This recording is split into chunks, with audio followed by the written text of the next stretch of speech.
Bien, bonjour. Je crois que le webinaire vient de commencer. Bienvenue pour cette seconde édition de nos webinaires consacrés à l'évolution réglementaire concernant la protection des lanceurs d'alerte en entreprise.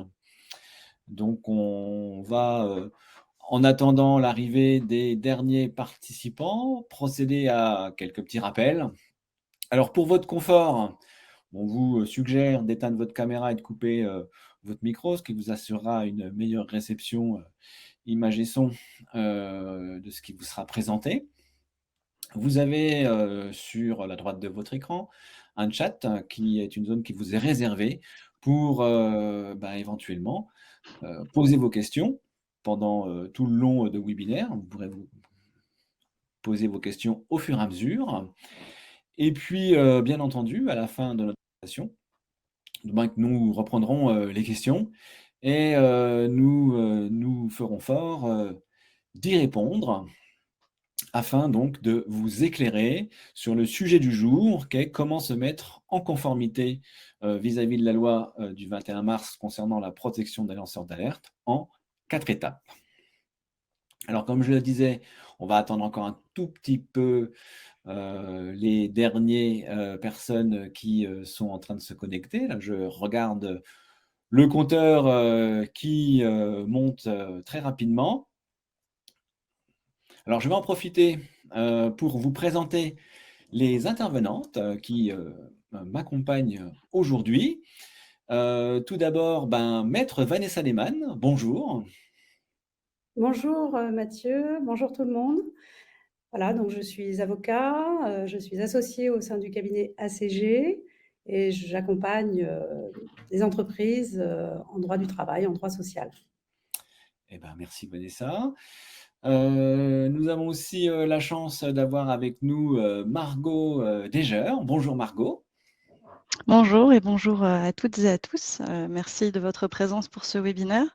Moi, je travaille pour Whistleblower Software, qui est donc une legal tech spécialisée dans la protection des lanceurs d'alerte. Eh ben, merci Margot. Et moi-même, je suis Mathieu Demont, je suis consultant en entreprise. Je mène le projet e-Signal pour le groupe Interaction. Alors, on va pouvoir peut-être passer au programme de cet après-midi. Alors, une première partie, nous allons revenir un peu sur le contexte et les enjeux qui seront donc complémentaires au premier webinaire que nous avions fait en décembre dernier, dont le replay d'ailleurs est toujours disponible. Et ce replay vous permettra là de connaître les détails réglementaires, puisqu'on avait avec Maître Olivier Barnef décrypté la loi. Donc l'objectif d'aujourd'hui, c'est d'exposer donc les 4 étapes pour se mettre en conformité avec la nouvelle réglementation. Et c'est aussi l'occasion d'expliquer comment transformer cette obligation réglementaire en levier de performance, en mettant en œuvre une réelle stratégie de signalement et donc de détection des risques dans son entreprise. Alors, pendant la description des 4 étapes, on vous fera une description aussi de l'outil et ensuite, on répondra à vos questions. Alors, en préambule, on peut se demander pourquoi développer finalement une culture de l'intégrité et de l'éthique dans son organisation. Alors, on a été chercher quelques données et selon une étude suisse de la Haute École spécialisée des Grisons, environ un tiers des entreprises européennes, si Margot veut bien avancer d'un slide, Oh, sont pardon. victimes d'un préjudice moyen lié à une malversation qui est environ estimée à 100 000 euros. Alors, autre chiffre, c'est que lorsqu'on interroge les salariés, on s'aperçoit que 85% des salariés européens préfèrent se taire lorsqu'ils sont témoins d'une malversation que de la dénoncer par peur des représailles. Et enfin, on s'aperçoit que 90% des cas de faits détectés dans les entreprises ne sont pas diffusés à l'opinion publique. Et les cas de harcèlement ont d'ailleurs explosé. Alors dans ce contexte, je me tourne vers vous, Maître Lehmann. En étudiant les nouvelles dispositions réglementaires, est-ce que l'on peut dire que nous abordons 3 thématiques majeures qui touchent à la fois aux modalités de gouvernance, à la gestion des risques et à la responsabilité sociale des entreprises. Oui, effectivement. En fait, au titre de sa responsabilité sociale, comme on dit aujourd'hui, l'entreprise se doit d'organiser et de gérer ces enjeux qui l'impactent directement, hein, et alors notamment d'assurer évidemment ses obligations réglementaires, mais aussi d'assumer de plus en plus sa responsabilité sociale, sociétale, de protéger ses collaborateurs et puis de se protéger elle-même de tous les actes délictueux et des actes qui sont susceptibles donc d'altérer son image. Alors, quels sont les 3 points importants qui permettent, finalement de proposer une solution socialement responsable? Alors, ce qu'on peut dire, c'est que pour mettre en œuvre une stratégie socialement responsable, qui est donc encouragée par cette nouvelle législation, hein, il y a 3 points qui doivent être pris en considération. Le premier, c'est de mettre en place une véritable stratégie de transparence dans l'entreprise, qui soit connue, qui soit reconnue des collaborateurs et admise par toutes les parties prenantes au-delà des collaborateurs. Le deuxième point incontournable, c'est de pouvoir garantir la confidentialité absolue à toute personne qui pourrait être amenée à déclarer des faits. Et enfin, le troisième point, c'est de démontrer, de garantir une impartialité totale de l'entreprise afin d'encourager une culture de la transparence, de l'intégrité et de l'éthique en général.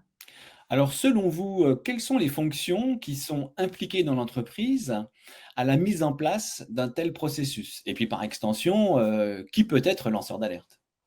Alors les fonctions, on les devine, hein, elles impliquent donc les dirigeants de l'entreprise, bien sûr, mais aussi, lorsqu'elles en sont dotées, les personnes qui travaillent aux ressources humaines, pardon, les RH, et les juristes des entreprises qui en disposent. Ensuite, s'agissant du lanceur d'alerte, bah, c'est presque tout le monde peut devenir lanceur d'alerte. Les collaborateurs au sens large, c'est-à-dire pas seulement les salariés, le stagiaire, l'intérimaire, etc., mais aussi les clients, les fournisseurs, les sous-traitants. Le texte parle des co-contractants, donc ça vise beaucoup de monde, les actionnaires et puis toutes les autres parties prenantes. On pense aux services publics, aux associations, aux ONG, voilà, beaucoup de monde. Ah bah, très bien, maître Lehmann. Alors, au vu de l'évolution de la réglementation, pouvez-vous nous dire que la nouvelle loi oblige finalement les entreprises de 50 personnes à définir une réelle stratégie de signalement? Et de ce fait, bah, comment elles doivent s'y préparer et comment se mettre en conformité? Oui, alors il faut une réelle stratégie de signalement, c'est tout à fait ça. Aujourd'hui, la loi, en fait, rejoint les attentes de la société vis-à-vis de ce qu'on appelle la RSE, la responsabilité sociale de l'entreprise. Il s'agit non seulement de comprendre l'intérêt pour l'entreprise, de développer une véritable culture éthique en son sein, mais aussi pour elle de s'inscrire dans une démarche de prévention des actes délictueux afin de pouvoir être réactif, de traiter sereinement n'importe quelle alerte, d'en réduire les conséquences, comme par exemple dans les trop nombreux dossiers de harcèlement où nous, avocats, on accompagne nos clients au quotidien. Donc c'est un vrai levier d'action et de stratégie qui concerne le dirigeant avant tout dans sa politique managériale dans l'entreprise. Il y a 4 grandes étapes. Pour la première, il s'agit tout d'abord donc de définir une stratégie de signalement dans l'entreprise qui comprenne une procédure, qui explique ce qui se passe en fonction des alertes. Vous savez ce qu'on appelle le qui fait quoi. C'est toujours ça le premier problème. Qui fait quoi? Dans quel cadre elle s'applique? Quelles sont les thématiques concernées? Avec quels moyens pour assurer la confidentialité du déclarant et la sécurité des données que l'on doit garantir? Par qui est géré un dossier en cas d'alerte? Est-ce que ça va être en interne ou est-ce que ça va être géré en externe? Et une fois que chaque point est défini, alors évidemment, il est important de rédiger une procédure, et puis nous en France, de rédiger une modification en plus de notre règlement intérieur que l'on va présenter aux membres du comité social et économique lorsqu'on en dispose et suivre la procédure habituelle de dépôt. Alors, je rappelle que le règlement intérieur s'impose dans les entreprises de plus de 50 salariés en France et que le CSE, normalement, concerne ces entreprises-là. Voilà. Ah bah, très bien, maître Lehmann. Alors, pour répondre aux exigences réglementaires, la procédure de signalement doit comporter la mise à disposition donc d'un canal de signalement confidentiel et sécurisé. Alors, de façon pratique, il faut aussi que ce soit facile à utiliser. Et donc, on observe que les bonnes pratiques de gestion des alertes sont plus faciles à mettre en œuvre avec les plateformes digitales d'alerte professionnelle. C'est pourquoi donc nous avons fait le choix de proposer une plateforme digitale simple d'utilisation, rassurante, sécurisée, externalisable à un tiers impartial. Et d'ailleurs, la norme ISO 37002, récemment publiée, constitue un bon guide pour la mise en œuvre efficace de dispositifs de lancement d'alerte. Alors nous allons voir avec Marco en quoi ça consiste et quelles sont les principales caractéristiques d'une plateforme. Merci beaucoup, Mathieu. Oui, alors je vous présenterai ça, juste, tout à l'heure, mais simplement en 2 mots ici. En fait, notre plateforme finalement, elle consiste en 2 volets. Donc on a une page de signalement via laquelle les lanceurs d'alerte vont pouvoir, décrire ce qu'ils ont, vu, ce qui s'est passé. Donc cette page, elle est entièrement paramétrable. Vous pouvez ajouter le logo de votre entreprise, ajouter des questions en fonction, de ce qui est pertinent aussi, de demander aux lanceurs d'alerte. Puis il y a le deuxième volet qui est le back-end de la plateforme. Et c'est sur ce volet, c'est sur cette partie-ci alors qu'on va recevoir les alertes et que justement des juristes d'entreprise, mais également, des avocats, des conseillers externes, que vous choisissez pourront, recevoir les alertes et les traiter pour vous, paramétrer la plateforme, ajouter la politique d'alerte et cetera. Je vous montrerai ça, juste après. On a hâte, Margot. Alors maître, une fois que cette première étape est réalisée, que prévoit la loi et comment déployer efficacement la procédure? La loi, elle impose de communiquer le processus de signalement par tous les moyens disponibles, hein. Donc c'est la deuxième étape de la démarche de mise en conformité, ça va être celle, de, communiquer. Donc il est important de préparer un plan de communication pour impliquer tous les collaborateurs, expliquer comment le processus fonctionne, avec quels jalons, selon quelles étapes, en rappelant le canal à utiliser, les délais de réponse. Ce plan de communication peut comprendre des sessions d'information, voire même de formation, pour permettre une bonne compréhension et une appropriation de l'outil par chacun. Alors d'ailleurs, Margot, je crois que la procédure permet de contribuer à mettre en œuvre un plan de communication. Vous pouvez nous dire peut-être comment ça fonctionne à ce stade? Oui, tout à fait. Alors attendez, laissez-moi juste, partager mon écran ici. Voilà. Je vais me connecter justement à la plateforme en fait. Donc ici, on est du côté du back-end, comme je vous disais. Donc, une entreprise va se connecter à cette plateforme et elle va avoir la possibilité donc de communiquer, à ses employés via, une page de signalement en fait, comme je vous expliquais tout à l'heure. Donc il y a cette URL-là que vous allez pouvoir partager à vos employés. Vous allez pouvoir y ajouter la politique, interne d'alerte et cetera, toutes les informations importantes. Ce qui est ici très important, comme possibilité, c'est cette, option ici de créer un QR code, par exemple. Et donc vous allez pouvoir, afficher ce QR code à différents endroits de votre entreprise. Nous, ce qu'on propose, par exemple, ici, ce sont des affiches qui sont ici très standards, hein, mais vous pourriez imaginer, qu'elles soient un petit peu plus paramétrées selon, vos couleurs d'entreprise, avoir quelques informations, pour le lanceur d'alerte. Donc voilà, vous pouvez tout à fait, ajouter cette fonction-ci, pour communiquer votre plan, à vos employés. Eh ben, merci Margot. On va revenir sur notre support, Oui. en allant donc à la page 16 et demander donc à maître Lehmann, donc si nous avons bien suivi, donc la troisième étape va être d'assurer la mise en œuvre du processus de signalement et de la plateforme. Donc, en quoi cela consiste, maître?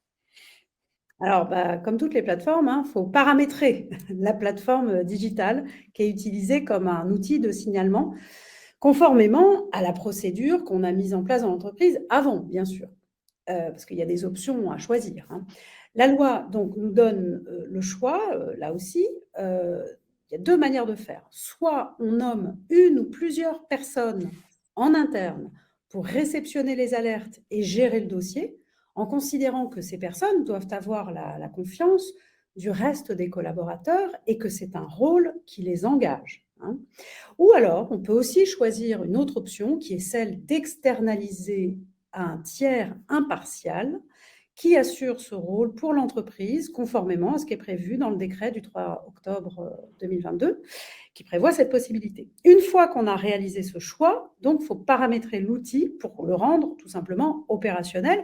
Donc Margot, est-ce que vous pouvez peut-être nous montrer comment on paramètre la plateforme? Oui, tout à fait. Alors, à nouveau, je vais repasser à mon écran. Voilà.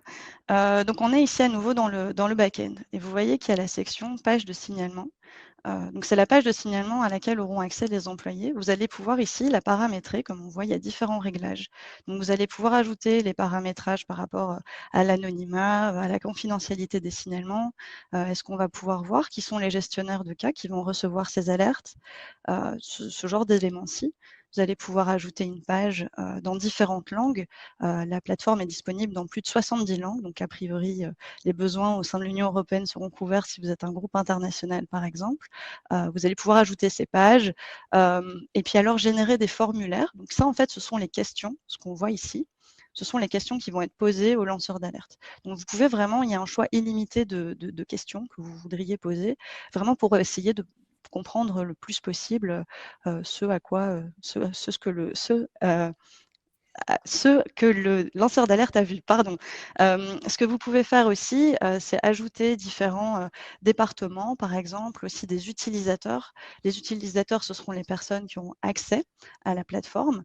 Donc vous pourriez tout à fait créer des accès spécifiques, faire en sorte que par exemple un avocat externe ait accès aux alertes qui sont émises au sein de votre entreprise, mais que quelqu'un au sein de votre entreprise, admettons une personne RH, ait accès à des statistiques sans pour autant voir les alertes. Donc vous pouvez tout à fait paramétrer cette plateforme dans ce sens-ci.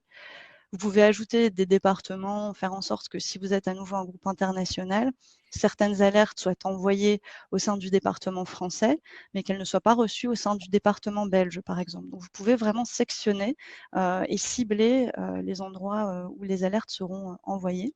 Puis vous pouvez choisir bien sûr des catégories. Donc c'est toutes les catégories pour lesquelles on pourra lancer une alerte. Nous, on en a déjà ici quelques-unes qui sont par défaut présentes sur la plateforme, mais vous pouvez bien sûr en activer, en désactiver en fonction de la loi, hein, bien sûr, en fonction de ce qui est nécessaire de faire, et vous pouvez assigner ces catégories à des personnes qui seront du coup notifiées dès qu'une alerte sera présentée par rapport à cette catégorie-là. Voilà. Alors, on a hâte de savoir, quand l'entreprise est prête, tout est paramétré, comment ça se passe quand on veut faire une déclaration, un signalement en ligne sur la plateforme? Je suis lanceur d'alerte, je m'y prends comment? Oui. Alors, je vais revenir juste sur la page de signalement ici pour que vous voyez vraiment ce qui se passe quand je clique ici. Donc, vous avez ici le lien qui va pouvoir être partagé. Donc, je vais ouvrir cette page de signalement. Et ça, c'est vous qui l'avez paramétré juste avant, hein. Et donc, en tant que lanceur d'alerte, on arrive sur cette page. Je vais pouvoir la choisir en français. Et puis, on voit alors du coup le texte qui nous explique en tant que lanceur d'alerte quelle sera la procédure, ce qui va se passer. Et on va pouvoir ici lancer une alerte ou effectuer un suivi sur une alerte existante. Ce que je vais faire dans un premier temps, c'est ici cliquer sur ce bouton et lancer mon alerte. Je vais pouvoir, par exemple, lancer cette alerte de façon orale ici. Je vais cliquer sur le bouton, je vais commencer à expliquer ce qui s'est passé. Et alors, on a cette fonctionnalité aussi qui est de déformer le son, la voix de la personne qui lance son alerte, afin que même dans le cadre d'un signalement anonyme, la personne reste toujours protégée. Donc il y a cette possibilité-ci. On peut revenir bien sûr à un format texte et donner un exemple, disons que c'est un cas de fraude au bureau. Voilà. On va pouvoir choisir si on veut lancer une alerte de façon confidentielle ou anonyme, décrire ce qui s'est passé, donner quelques éléments voilà, qui expliquent. On va pouvoir ajouter des pièces jointes, des photos, des vidéos, n'importe quel type de document est pris en compte, pris en charge par la plateforme. Vous allez pouvoir choisir les départements qui sont concernés par cette alerte. Comme je vous montrais tout à l'heure, vous pouvez paramétrer cette option. On va dire ici que ça se passe au niveau du département français. Ce que je vous montrais tout à l'heure, c'est qu'on peut choisir donc un département, par exemple, dans le cadre d'un groupe, ça va être différentes entités. Si vous êtes une structure qui est plus simple, on pourrait tout à fait imaginer que ce soit le département comptable, le département commercial. Enfin, vous pouvez vraiment paramétrer ça en fonction de vos besoins. Et puis alors, on peut choisir une catégorie ensuite. Donc voilà, je vais choisir ici la catégorie fraude. À partir du moment où on a choisi le département et les catégories, on va avoir des gestionnaires de cas qui vont s'afficher. Et donc, ce qui est sympa en fait avec cette option, c'est qu'on va pouvoir voir du coup, que voilà, ici Jean-Michel Dupont va recevoir cette alerte. Peut-être que Jean-Michel Dupont est concerné par cette alerte et donc on va pouvoir le désélectionner. Donc il ne recevra pas l'alerte. Ce qui est important dans le cadre, voilà, de l'impartialité, la protection, l'assurance du traitement objectif de cette alerte. Là, Je j'ai me permets envoyé de mon vous alerte. interrompre Oui? juste une seconde, Margot. Je viens de m'apercevoir qu'en fait, plusieurs personnes posaient la question. Je voudrais clarifier, parce qu'il y avait un problème avec votre démonstration, les slides étaient bloqués. Donc, je pense que ce problème apparemment est résolu. Peut-être que les 2 personnes qui l'ont signalé sur la chatbox peuvent nous le confirmer. Ah, il y a une 3e personne qui nous dit qu'elle n'a pas le partage d'écran. Ah, Euh, je crois que c'est résolu maintenant. Il y en a une 5e, voilà, plusieurs personnes nous disent qu'ils sont restés bloqués sur le premier slide. OK. Et le Donc, problème apparaît toujours maintenant?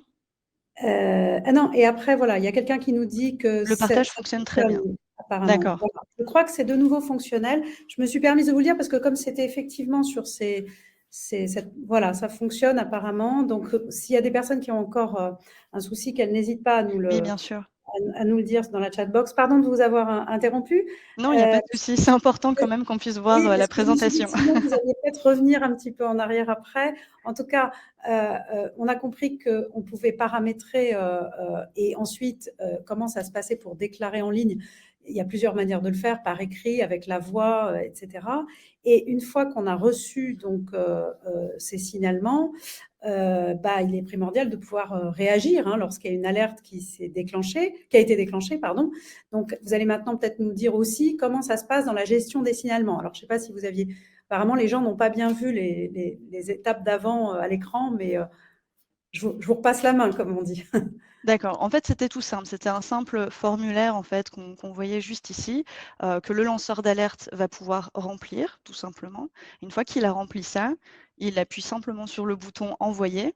L'alerte est envoyée automatiquement au sein de la plateforme. Et donc, quand on arrive sur ce bouton, je vais me reconnecter. En fait, ici, c'est comme si on était sur voilà, le tableau de bord. Et on voit alors qu'il y a un nouveau signalement ici qui vient juste d'arriver. Pour y avoir accès, on va donc cliquer dans la colonne de gauche sur la section Alerte.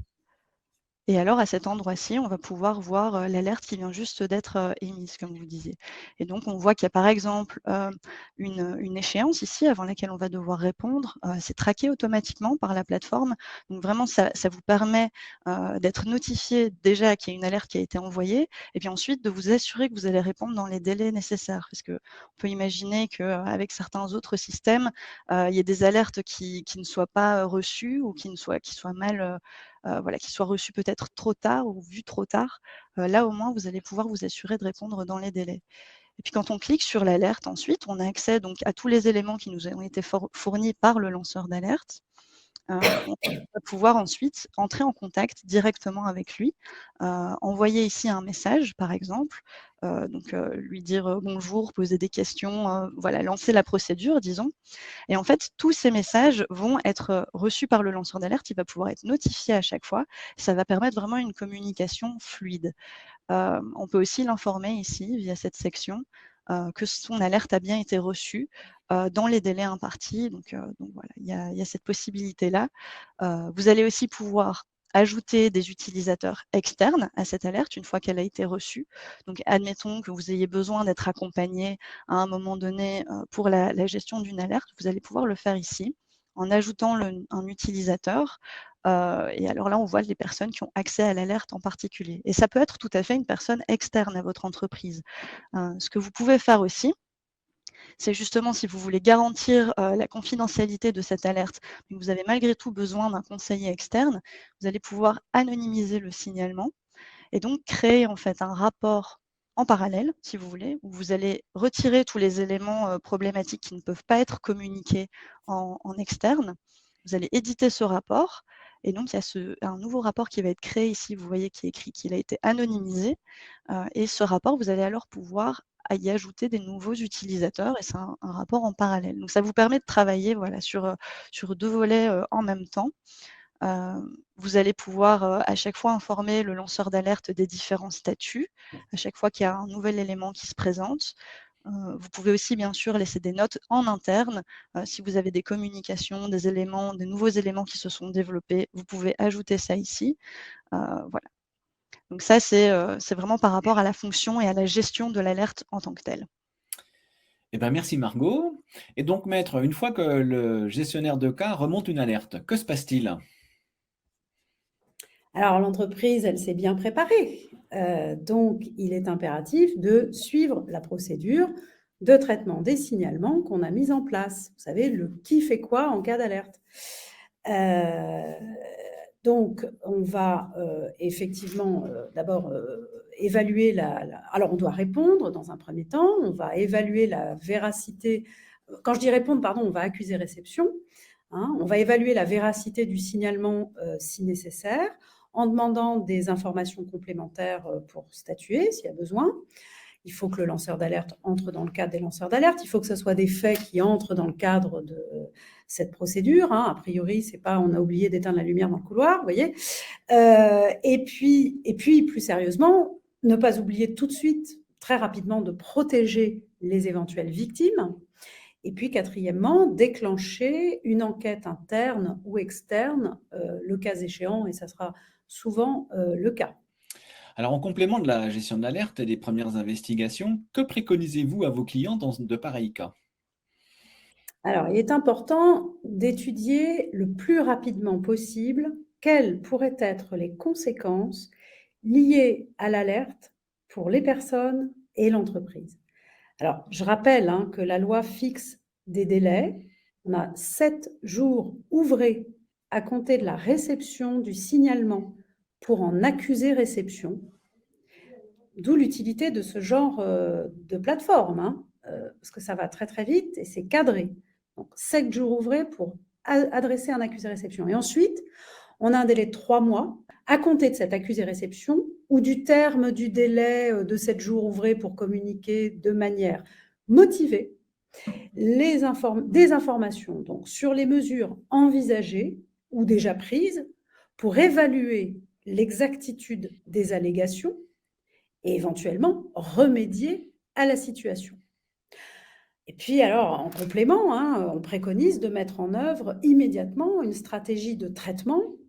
C'est là qu'en général, il y a besoin d'un peu de conseil juridique pour anticiper ce qui peut être anticipé en amont. Je vais vous donner un exemple. On a eu à traiter il n'y a pas très longtemps au cabinet un cas d'un dirigeant qui a reçu une alerte sur un cas de harcèlement sexuel. Une enquête a été conduite, le harceleur a été mis à pied à titre conservatoire tout de suite.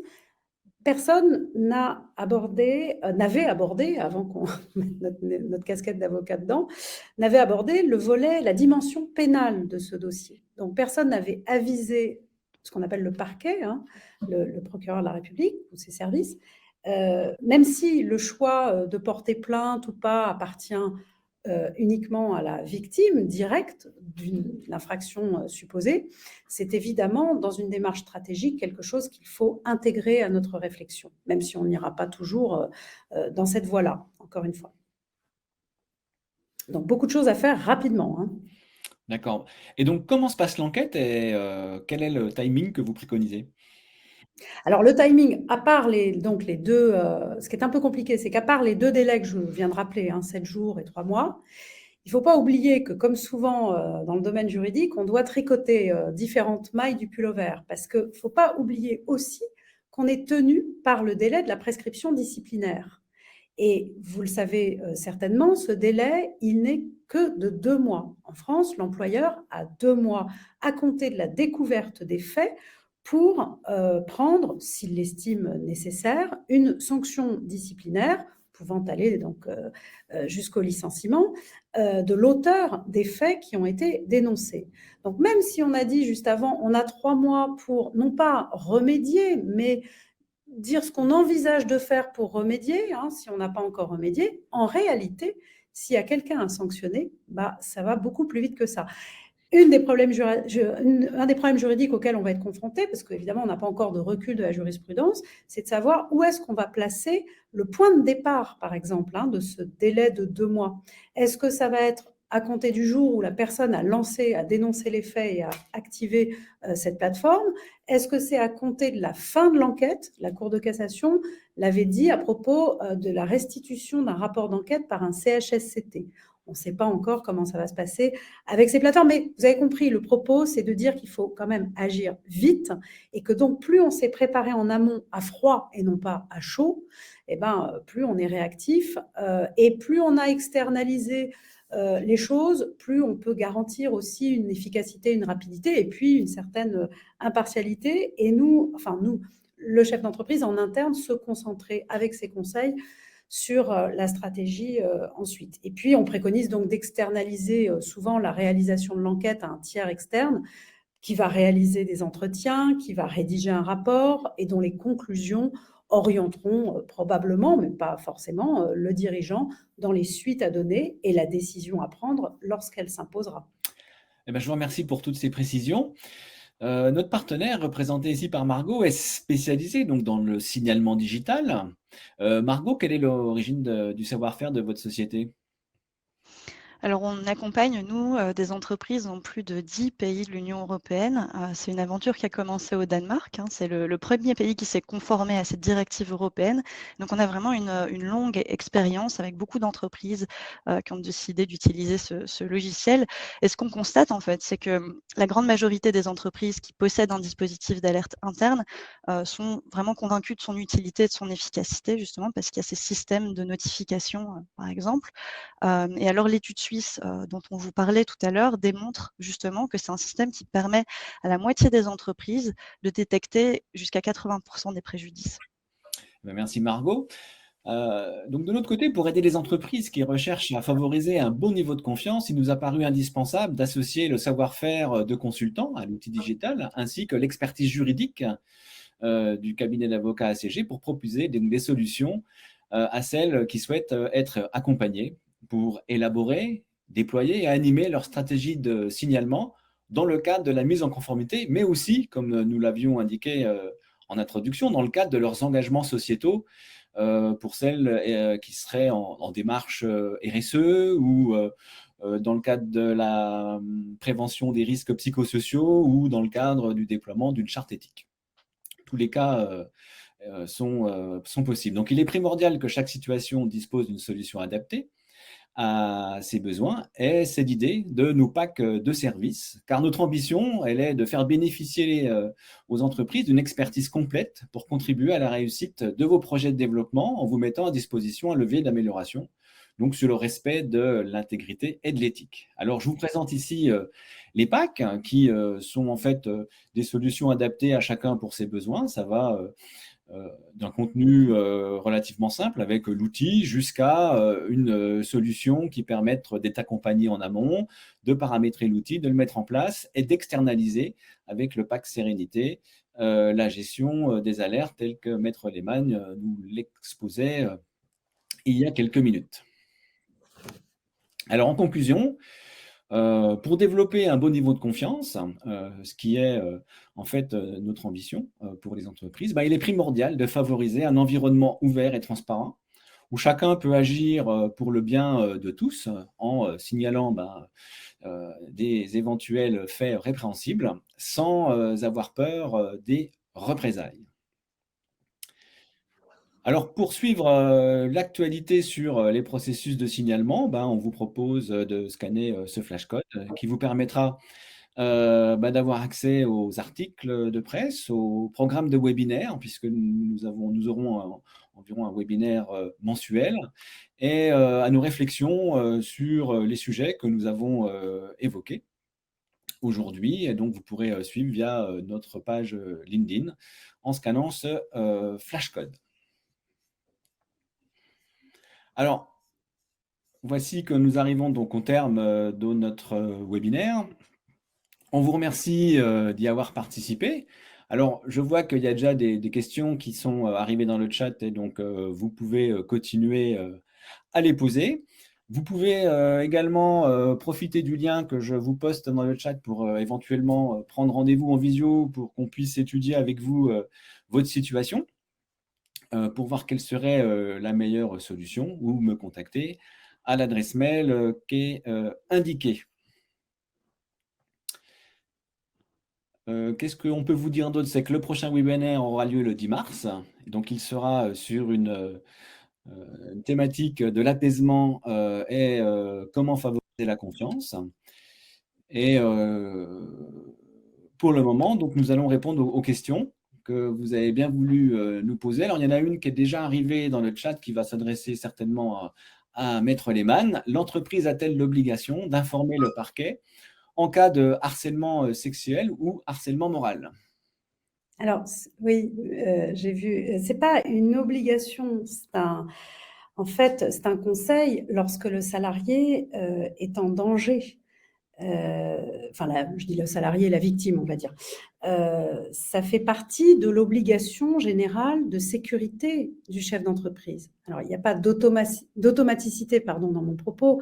Évidemment, chaque cas est différent, mais lorsqu'il y a un cas avéré, je pense notamment au harcèlement sexuel, parce que c'était le dossier auquel je faisais référence tout à l'heure, il y a un cas avéré et une personne en danger, en principe, voilà, il est quand même fortement conseillé d'en aviser le parquet. Sachant qu'en revanche, ça n'est pas déposer plainte, hein, comme je l'ai dit, c'est la victime directe de l'infraction qui est titulaire du droit de déposer cette plainte.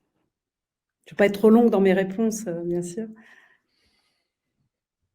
Alors, d'ailleurs, moi, j'avais une question qui me revient souvent lorsque j'aborde ce sujet avec des responsables RH ou des dirigeants.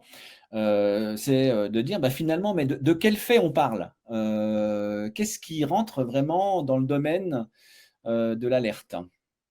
Ouais, alors oui, c'est pour ça que tout à l'heure, en rigolant, j'espère que tout le monde l'a pris comme tel, j'ai dit, c'est pas juste aller mettre un mot pour dire, il y a machine qui a oublié d'éteindre la lumière dans le couloir, hein. Parce que sinon, on entre dans une société de délation qui est un vrai poison. Non, le but, c'est de favoriser la protection des gens face. Donc, c'est positif. Enfin, il faut le voir de manière positive. Donc, en fait, je vais vous dire le texte exact, hein, c'est les faits qui relèvent de l'alerte concernent les informations que le lanceur d'alerte a obtenues dans le cadre de ses activités professionnelles, qu'il signale. Alors, c'est important, ça avait donné lieu à un débat parlementaire sans contrepartie financière et de bonne foi. Et la nuance sur la bonne foi est très importante, qui porte sur un crime, un délit. Vous savez par exemple que le harcèlement est un délit.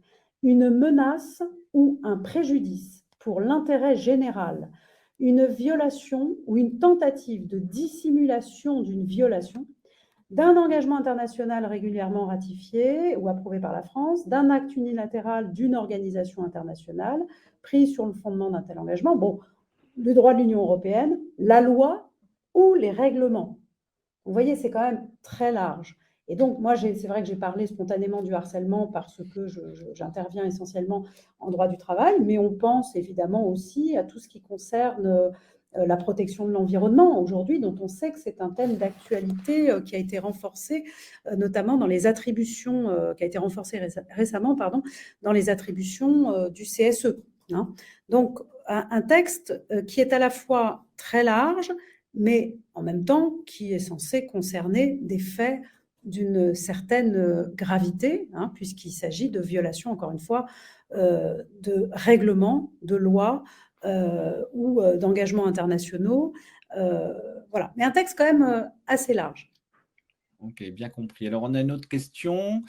C'est vrai qu'en introduction, j'ai parlé que il est bon de transformer une obligation réglementaire en un levier de performance, effectivement, puisque nous sommes persuadés que, en fait, il faut appliquer cette loi en ayant en tête le fait d'améliorer le niveau de confiance dans l'entreprise et donc finalement d'être mieux préparé, d'avoir une réelle stratégie en ce qui concerne le respect de la culture d'éthique et de l'intégrité pour pouvoir donc faire progresser l'ensemble de l'organisation, puisque c'est dans un climat de confiance finalement qu'on est plus performant et qu'on va avoir la possibilité d'avancer plus vite et plus loin. Donc mon propos, il est le suivant. n'appliquons pas, on va dire, de façon trop pragmatique une réglementation, mais engageons-nous dans une démarche qui va servir non seulement l'entreprise, mais aussi chacune de ses parties prenantes. Et donc, en disant partie prenante, on va au-delà des collaborateurs, puisque, comme on l'a dit tout à l'heure, il y a les fournisseurs, les pouvoirs publics, les actionnaires, enfin voilà, tout ce qui fait le monde et le contexte de l'entreprise. Donc voilà, donc il est 14h10, je pense qu'on va s'arrêter là, puisque chacun va devoir reprendre sa mission, qui est la sienne. Donc on vous remercie encore pour votre participation. Le replay sera disponible, on vous l'enverra et puis on sera ravis donc de pouvoir échanger avec vous au-delà de ce webinaire. Alors, allez, une dernière question. Quelles sont les tailles d'entreprises qui se sont dotées de cet outil? Alors, jusqu'à présent, ce qui existait, c'était surtout les grandes entreprises qui, en France, étaient soumises à la loi Sapin 2. Je parle sous votre contrôle, cher maître. Qui donc avait une obligation de protéger des lanceurs d'alerte, mais il y avait quand même un certain nombre de planètes à aligner pour que la protection se mette en œuvre. C'est pour ça qu'il y a eu un renforcement réglementaire. Donc, Oui, puis en réalité, c'est une législation, juste d'un mot, pardon si je peux, c'est une législation qui est issue du monde, enfin des États-Unis. Hein. C'était suite au scandale Enron qu'on a parlé des whistleblowing, hein, du sifflement, bien avant Twitter. Et en fait, cette législation maintenant a beaucoup évolué, comme vous le rappeliez. Et donc maintenant, ce dispositif, il est obligatoire dans les entreprises, hein, on l'a rappelé tout à l'heure, d'au moins 50 salariés. En réalité, moi personnellement, je pense que plus on est une entreprise de petite taille, plus au contraire, on a intérêt à externaliser les choses parce qu'on est justement moins doté de services ressources humaines, de juristes et tout un tas de personnes qui vont pouvoir garantir cette impartialité et cette confidentialité. Plus on est petit, plus on aura intérêt à se doter d'outils, à mon avis, comme cela. Cela dit, c'est pas non plus ce qu'a dit la loi. La loi, elle a fixé un seuil qui est à 50 salariés. Voilà. Ce qu'on a vu aussi, nous, de notre côté, Whistleblower Software, c'est aussi des entreprises qui, même si elles ne sont pas, voilà, elles ne sont pas obligées par la loi de mettre en place ce genre de système, elles sont en dessous du seuil des 50 employés, elles ont quand même décidé de le faire parce qu'elles comprennent vraiment l'intérêt, en fait, pour la culture de l'entreprise en interne, d'avoir ce genre de dispositif. Donc, c'est quelque chose qu'on voit assez régulièrement quand même. Oui, puis nous, ce qu'on voit, c'est que quand c'est un peu la bombe qui explose. C'est-à-dire que quand on n'est pas préparé, quand on n'a jamais eu à traiter ce genre de problématique, c'est la panique totale. C'est-à-dire qu'on ne connaît pas forcément l'avocat qui va s'occuper de vous, on n'a pas forcément un consultant sous la main qui va traiter, qui va faire une enquête. Le patron se retrouve tout seul à se dire « mais attends, moi, j'ai pas envie de faire l'enquête, ma DRH non plus, on fait comment ?» Et accessoirement, avec cette nouvelle législation, si on n'a pas d'outils pour, on va rater le délai de 7 jours, on va rater le délai de 3 mois, et j'en passe, et des meilleurs, parce que le temps passe très, très vite dans ce genre de cas. Et accessoirement, on va oublier ou pas savoir comment préserver la sécurité, notamment de la victime. Donc la réactivité, souvent, la clé, c'est d'avoir déjà préparé en amont, encore une fois, le qui fait quoi. et bien voilà, donc ça sera le mot de la fin. Préparez en amont le qui fait quoi. Et on sera très heureux de pouvoir vous aider à trouver la solution qui vous convient. Merci à tous. Merci maître, merci Margot Merci pour Mathieu. vos Avec brillants plaisir. exposés. À très bientôt pour donc un autre webinaire qui aura lieu le 10 mars. Je vous souhaite une très bonne après-midi. Au revoir. Au revoir. Merci à tous et bon week-end.